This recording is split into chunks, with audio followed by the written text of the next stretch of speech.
Hello നമസ്കാരം, ഏവർക്കും പുതിരീടിയിലേക്ക്. ദേവദൂതൻ എന്ന ചിത്രത്തിൻ്റെ 5-ാം ദിവസത്തെ കേരള ബോക്സ് ഓഫീസ് കളക്ഷൻ റിപ്പോർട്ടാണ് ഇന്നൊരു വീഡിയോ ഭാഗത്ത്. വീഡിയോയിലേക്ക് വരുമ്പോൾ വീഡിയോ ലൈക്ക് ചെയ്യുക, ചാനൽ സബ്സ്ക്രൈബ് ചെയ്യുക. ഈ വരുന്ന ജൂലൈ ഓഗസ്റ്റ് മാസം ധാരാളം ചിത്രങ്ങളിൽ അങ്ങോട്ട് OTT റിലീസ് ചെയ്യാൻ പോവുകയാണ്.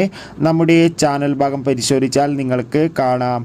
മോഹൻലാൽ, ജഗതി, വിനീത് കുമാർ എന്നൊക്കെ പ്രധാന കഥാപാത്രങ്ങളായി ജൂലൈ 26-ാം തീയതി റിലീസ് ചെയ്ത ചിത്രമായിരുന്നു ദേവദൂതൻ. എല്ലാ സിനിമാ പ്രേമികളും ഒരേപോലെയായിരുന്നു ചിത്രത്തിൻ്റെ ഓരോ ദിവസത്തെയും ഓരോ കളക്ഷൻ റിപ്പോർട്ടും അറിയാൻ വേണ്ടി കാത്തിരുന്നത്.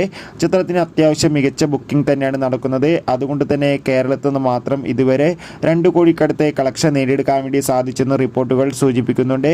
എന്തായാലും കാത്തിരിക്കാം നമുക്ക് ദേവദൂതൻ എന്ന ചിത്രത്തിൻ്റെ കൂടുതൽ കളക്ഷൻ റിപ്പോർട്ടിനായി. ചിത്രം കണ്ടവരുടെ അഭിപ്രായം തീർച്ചയായും കമൻറ്റ് ബോക്സിൽ രേഖപ്പെടുത്തുക.